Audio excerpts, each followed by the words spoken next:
The silence from my phone was deafening.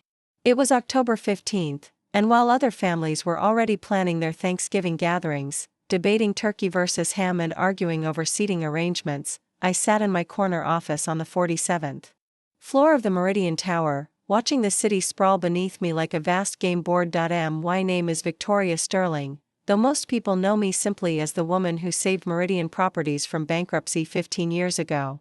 What they don't know is that I did it while my own family was actively trying to destroy my reputation, convinced that my success was somehow unearned, undeserved, or worse, a threat to their own carefully constructed social hierarchy. Before we jump back in, tell us where you're tuning in from, and if this story touches you, make sure you're subscribed, because tomorrow, I've saved something extra special for you. The text message had arrived 3 weeks earlier, while I was in the middle of closing a $400 million real estate deal. From my sister Caroline, Victoria, we've decided this year's Thanksgiving needs to be more intimate. Just immediate family. And their spouses. Hope you understand. I had stared at that message for a full minute, letting the implications sink in. Immediate family. As if being their sister for 34 years somehow didn't qualify. As if the woman who had rebuilt the family real estate empire from the ground up wasn't worthy of a seat at their table. The real reason, of course, was sitting in my desk drawer, a photograph from last year's Thanksgiving dinner. In it, my brother-in-law, Marcus, was leaning too close to his secretary, his hand resting on her thigh while my sister Caroline chatted obliviously with our cousins. I'd taken the photo discreetly, intending to delete it, but something had made me pause. The casual entitlement in Marcus's expression, the way he assumed no one was watching, no one would care. I'd said nothing that night. But Marcus had seen me see him, and ever since, family gatherings had become increasingly uncomfortable. Pointed comments about my single status. Jokes about women who put career before family. Suggestions that maybe I was becoming too independent, too focused on business to appreciate what really mattered. The irony was delicious. They thought I was the threat to their perfect family image, when the real danger was sitting right at their own dinner table. My assistant, Rachel, knocked softly on my office door. "Miss Sterling? Your 3 o'clock is here." "Send them in," I replied, sliding the photograph back into my drawer. "Business first. Family drama could wait. Before we jump back in, tell us where you're tuning in from, and if this story touches you, make sure you're subscribed, because tomorrow, I've saved something extra special for you." The meeting was with the Hartwell Group, a mid-tier restaurant corporation looking to expand their footprint in the city. Jonathan Hartwell himself had come, along with his development team, their faces eager and slightly desperate. The restaurant industry had been brutal lately, and everyone was scrambling for prime real estate. "Miss Sterling," Jonathan began, spreading architectural plans across my conference table, "we're looking at this location for our new flagship restaurant. Upscale dining, private event space, the works. We think it could really revitalize this part of downtown." I studied the plans with professional interest. The location was solid, a historic building I'd acquired 6 months ago, perfectly positioned between the financial district and the arts quarter. The kind of place that attracted both power lunches and romantic dinners. "The space has good bones," I agreed, running my finger along the proposed layout. "What's your timeline?" "We're hoping to be open by Thanksgiving," Jonathan said, his enthusiasm evident. "Perfect timing for the holiday season. We've already got some high-profile bookings lined up." Something in his tone made me look up. "Oh?" He grinned, clearly proud of himself. "The Ashford family booked our entire private dining room for Thanksgiving dinner. You know, the society family? They wanted something more exclusive than their usual club. The Ashford family. My mother's maiden name. My family. I kept my expression carefully neutral, though inside I felt something cold and calculating click into place. How wonderful for them. I assume this booking is quite important to your launch strategy." "Absolutely," Jonathan nodded enthusiastically. "Having the Ashfords as our inaugural private event, it's exactly the kind of publicity we need. Mrs. Caroline Ashford Morgan has been telling everyone about it. The social media buzz alone will be worth hundreds of thousands in marketing." Caroline. Of course. My sister had always been the family's unofficial social coordinator, the one who planned events and managed appearances. She'd probably spent weeks selecting the perfect venue for their intimate family gathering, some were impressive enough to photograph for her Instagram account but private enough to exclude the sister who made them all feel inadequate. I see, I said, making a note on the contract. And this booking, it's confirmed? Completely. They put down a substantial deposit. Mrs. Ashford Morgan was very specific about the arrangements. Apparently, they've been having family tensions. And wanted a neutral venue where everyone could enjoy themselves without complications. Without complications. Without me. I stood up, walking to the window to hide the expression I could feel forming on my face. Below, the city hummed with afternoon traffic, people rushing to meetings, to appointments, to lives that mattered. My reflection in the glass looked back at me, professional, composed, successful. Everything my family claimed to want in a daughter and sister, until it became inconvenient. Mr. Hartwell, I said, turning back to face him, I'm going to make you an offer you'll find very interesting. Over the next hour, I restructured our entire negotiation. Instead of simply leasing the space to the Hartwell Group, I proposed a partnership. I would provide the building and a substantial investment in exchange for controlling interest in the restaurant. Jonathan's eyes had widened as I outlined the terms: more money than he'd hoped for, better conditions than he'd expected, and my personal guarantee of success. There is one small condition, I added as we shook hands on the deal. I want complete oversight of private event bookings. Every detail, every arrangement, every guest list crosses my desk for approval. Jonathan looked puzzled but nodded eagerly. Of course, Ms. Sterling. Your investment, your rules. After they left, I sat alone in my office as the sun set over the city, painting the sky in shades of amber and gold. Rachel knocked again, poking her head through the door. Anything else you need before I head out? She asked. Actually, yes, I said, turning to my computer. I need you to research something for me. The Ashford family's Thanksgiving reservation at the new Hartwell restaurant. I want to know every detail, the number of guests, the menu selections, the table arrangements, everything. Rachel raised an eyebrow but made a note. Should I ask why? I smiled, feeling something light and dangerous unfurl in my chest. Let's just say I'm considering a change in my holiday plans. That evening, I drove to my penthouse apartment overlooking the harbor. The space was beautiful, minimalist, expensive, perfect for the lifestyle magazines that occasionally featured it. But it was also quiet. Too quiet. The kind of quiet that echoed with the absence of family laughter, of shared memories, of belonging. I poured myself a glass of wine and reviewed the documents Rachel had compiled. The Ashford reservation was for 18 people, the full extended family, -1. The menu was elaborate: roasted duck with cherry gastrique, lobster bisque, truffle mac and cheese, artisanal sides, wine pairings for each course. The kind of meal designed to impress, to create the perfect backdrop for Caroline's social media documentation of their family harmony. I pulled out my phone and scrolled through Caroline's Instagram. There it was, a beautifully staged photo of our mother's antique china, captioned, "Planning the perfect intimate Thanksgiving with the people who matter most. Sometimes smaller is better. #family first, #grateful heart, #blessed life. The people who matter most. Smaller is better." The comments were predictably adoring. Friends praising Caroline's hosting skills, acquaintances angling for invitations to future events, family members expressing excitement about the gathering. Not one person asked where I would be spending the holiday. I set the phone aside and walked to my home office, where I kept my private files. The ones that contained more than just business documents.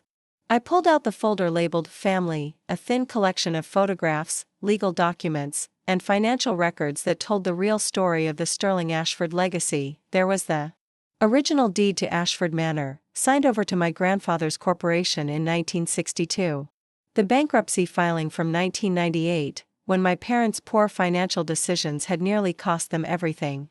The loan documents from 2009, when I'd quietly purchased their debts and restructured them to prevent foreclosure, and most importantly, the trust documents that made me the primary beneficiary of the family's actual wealth, not the facade they maintained for society, but the real money that came from decades of careful investment and strategic property acquisition.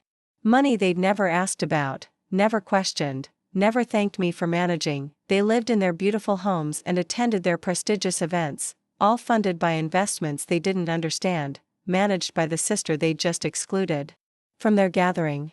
The irony would have been funny if it weren't so pathetically predictable. My computer chimed with an email from Rachel.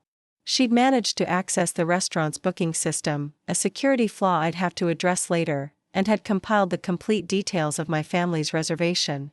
The guest list read like a who's who of local society: Caroline and Marcus, my parents, my Aunt Patricia and Uncle Thomas, various cousins and their spouses, even my college-age nephew who usually couldn't be bothered to attend family functions, everyone except me. I closed the laptop and returned to the living room, where the city lights were beginning to twinkle like stars. Somewhere out there, Caroline was probably finalizing seating charts and menu cards, making sure every detail was perfect for their photograph-worthy family celebration. Marcus was likely working late, using the time to send inappropriate messages to his secretary. My parents were probably discussing wine selections and congratulating themselves on raising such a well-organized daughter. None of them were thinking about me. None of them had called to explain their decision or offer an alternative celebration. They'd simply written me out of their story as if I'd never existed. Well, I thought, taking another sip of wine, if they wanted to play family politics, they'd picked the wrong opponent. I opened my laptop again and began typing an email to Jonathan Hartwell. By morning, there would be some very interesting changes to his restaurant's Thanksgiving arrangements.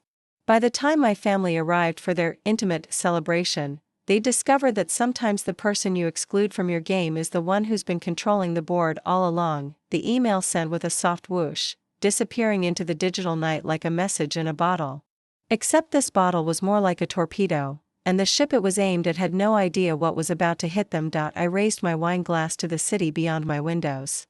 To family, I said aloud, my voice echoing in the empty apartment. And to teaching them the true meaning of gratitude. After all, Thanksgiving was supposed to be about appreciating what you have.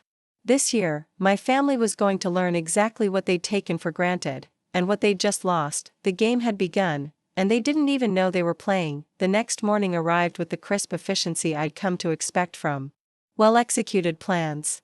My email to Jonathan Hartwell had been deliberately vague, a request for a meeting to discuss additional arrangements for the restaurant's opening. By 8 a.m., he was sitting across from my desk, coffee in hand, eager to please his new primary investor. I've been thinking about our Thanksgiving opening, I began, sliding a folder across my desk. I want to make some changes to ensure everything goes perfectly.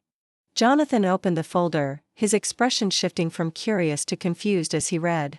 You want to cancel the Ashford reservation? Not cancel, I corrected smoothly.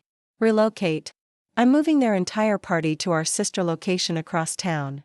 The sister location was a smaller Hartwell restaurant in a strip mall, perfectly adequate for a family dinner, but hardly the prestigious venue Caroline had been bragging about on social media. But Ms. Sterling, Jonathan protested, Mrs. Ashford Morgan, specifically chose our flagship location for the private dining room, the ambience, which will still be available, I interrupted, for a much more important event. I pulled out another document, a catering contract I'd had my lawyers draft overnight. I'm hosting my own Thanksgiving dinner at the flagship location. Same night, same time. And I'm prepared to pay triple what the Ashfords put down as a deposit. Jonathan's eyes widened as he saw the numbers. In the restaurant business, money talked louder than social connections. That's very generous. But won't this create problems with the Ashford family? They've been promoting this dinner extensively. I smiled, thinking of Caroline's Instagram posts. I'm sure they'll understand that business sometimes requires difficult decisions. After all, they're family, they should be supportive of my success, shouldn't they? 2 hours later, Rachel knocked on my door with a grim expression. Miss Sterling? Mrs. Ashford Morgan is on line 1. She sounds upset. I let Caroline wait for exactly 3 minutes before picking up. In my experience, making people wait always put them at a psychological disadvantage. Victoria. Caroline's voice was shrill with barely contained panic. What is this nonsense about our reservation? Being moved? I just got off the phone with that restaurant manager, and he's saying there's been some mix-up with the booking. Hello, Caroline, I said pleasantly. I heard you were having a lovely intimate gathering. How exciting for you. Don't play games with me, she snapped. I know you're behind this somehow. That man mentioned a primary investor making changes to their bookings. You bought that restaurant, didn't you? I leaned back in my chair, enjoying the moment. I made an investment. In local business, yes. The restaurant industry can be so volatile, I thought they could use some stability. You can't do this to us. I've already told everyone about the venue. Do you have any idea how embarrassing this is? I imagine it's quite frustrating, I agreed. Almost as frustrating as being excluded from family gatherings without explanation. The silence on the other end was deafening. When Caroline spoke again, her voice had dropped to the dangerous whisper she'd used since childhood when she was truly angry. This is about Thanksgiving, isn't it? Victoria, you're being ridiculous. We explained that we wanted something smaller this year, smaller, but not intimate enough to include your sister, I observed. Tell me, Caroline, who exactly made this decision? Was it you, or did Marcus suggest that I might be uncomfortable at family events? Another pause. I could practically hear her calculating how much I knew. I don't know what you're implying. I'm not implying anything. I'm stating facts. Your husband has been having an affair with his secretary for 8 months. You've been pretending not to notice because acknowledging it would complicate your perfect family image. And rather than deal with the actual problem in your marriage, you decided to eliminate the one person who might call you on your denial. The gasp on the other end was worth every moment of planning. You're lying, Caroline whispered, but her voice shook. Conference room B at Marcus's office building. Last Tuesday, 2:30 p.m. They meet there every week when his secretary claims to be at a client lunch. The cleaning staff has been talking about it for months. Shall I continue? Victoria, please, here's what's going to happen, I continued, my voice taking on the steel I used in boardroom negotiations. You're going to have your lovely family dinner at the relocated venue. You're going to smile for all your social media photos. And you're going to tell everyone how grateful you are for the intimate gathering you wanted so badly. And what about you? Caroline's voice was small now, defeated. I'll be exactly where I should be, I said. Having my own celebration. After I hung up, I sat in my office watching the morning traffic flow past my windows. The city moved with its usual rhythm, unaware of the small family drama playing out in corporate boardrooms and upscale restaurants. But for me, every detail mattered. Every carefully orchestrated move was building toward something larger. Rachel appeared in my doorway again. The guest list for your Thanksgiving dinner is confirmed. 32 acceptances so far. I reviewed the names on her tablet. Former employees who'd been driven away by toxic family dynamics at companies I'd later acquired. Business partners who'd been snubbed by the social elite. Young entrepreneurs who'd been told they didn't belong in certain circles. All people who understood what it meant to be excluded, underestimated, or dismissed. Perfect, I said. And the catering arrangements? Chef Morrison has designed a menu that will make Caroline's dinner look like a church potluck. Wagyu beef, fresh lobster, wines from your private collection. The food bloggers you invited are already posting teaser photos. The food bloggers had been a particularly satisfying addition. 3 of the city's most influential culinary critics, all eager to document the opening of the new Hartwell flagship. By tomorrow morning, Caroline's exclusive dinner would be overshadowed by coverage of the real event happening 20 minutes away. My phone buzzed with a text from my mother. Victoria, dear, Caroline mentioned there's been some confusion about a restaurant. I'm sure we can work this out like civilized people. I stared at the message for a long moment. My mother, Helen Ashford Sterling, had always been the family diplomat. The one who smoothed over conflicts and maintained appearances. She was also the one who'd taught me that power was most effective when wielded quietly. I typed back, no confusion, Mother. I'm having my own Thanksgiving celebration. You're welcome to join if you'd like to meet the people who actually matter in my life. Her response came immediately, don't be dramatic, Victoria. Family is family. Exactly, I replied. Remember that next time you decide who counts as family. The afternoon brought a steady stream of calls and messages as word spread through our social circle. Apparently, Caroline had been making frantic phone calls, trying to salvage her dinner party's reputation. But in a city where restaurant openings were social events and exclusivity mattered more than blood relations, my Thanksgiving celebration was rapidly becoming the place to be seen. At 4 p.m., my Uncle Thomas called personally.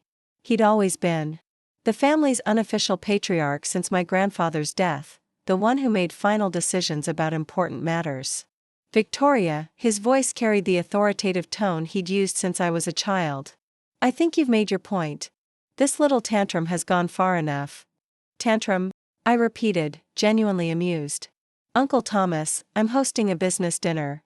At a restaurant I invested in. How is that a tantrum? You know exactly what you're doing. Caroline is beside herself. Your mother is upset. This is family, Victoria, we should be supporting each other, not playing these games. I agree completely. I said. We should be supporting each other. Which is why I was so surprised to be excluded from the family gathering. After all, I am family, aren't I? Of course you are, but I make you uncomfortable. I know things you'd rather keep quiet. I've seen the real state of everyone's finances, everyone's marriages, everyone's carefully constructed facades. So it was easier to just leave me out than risk having those truths acknowledged.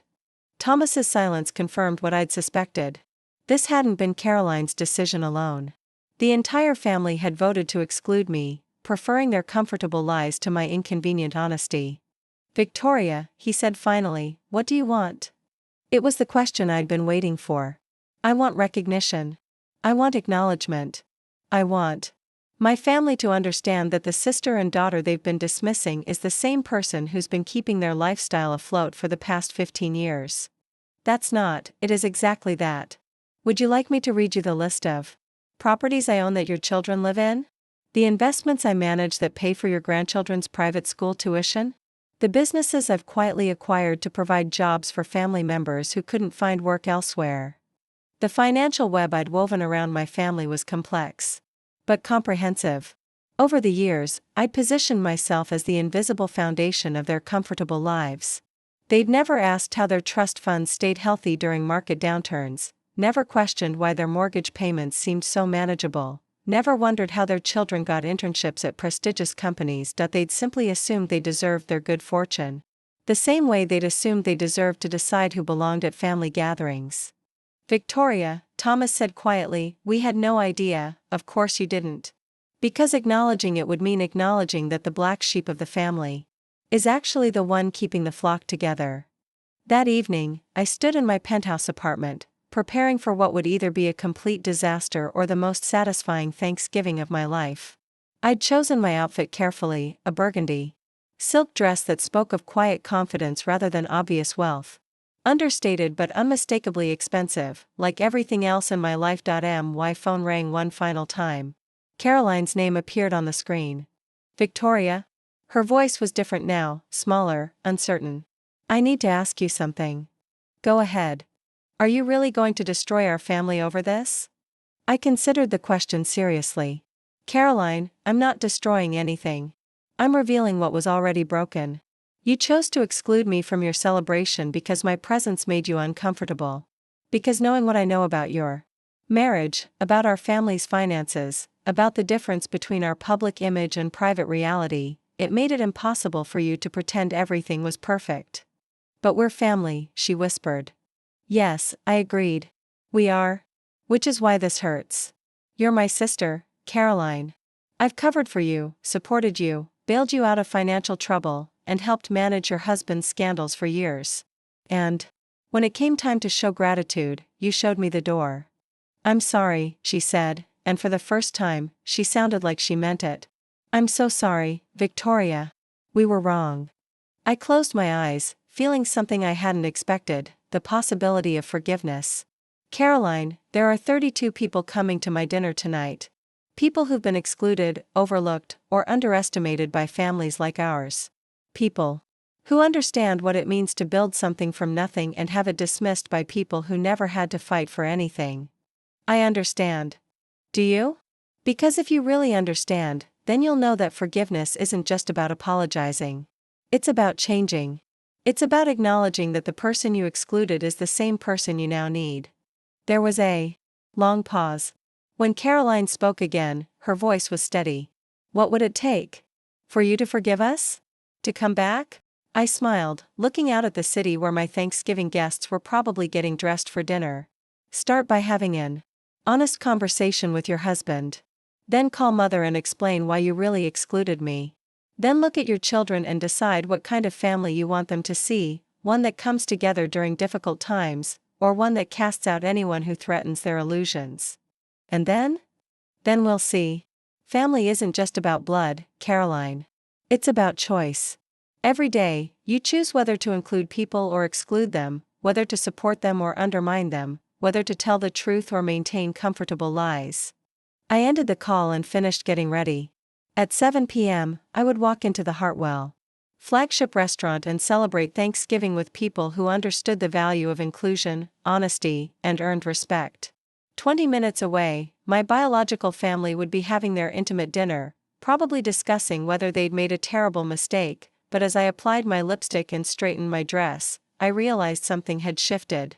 The anger that had driven my carefully orchestrated revenge was transforming into something else, a recognition that some battles are won not by destroying your opponents, but by building something better without them.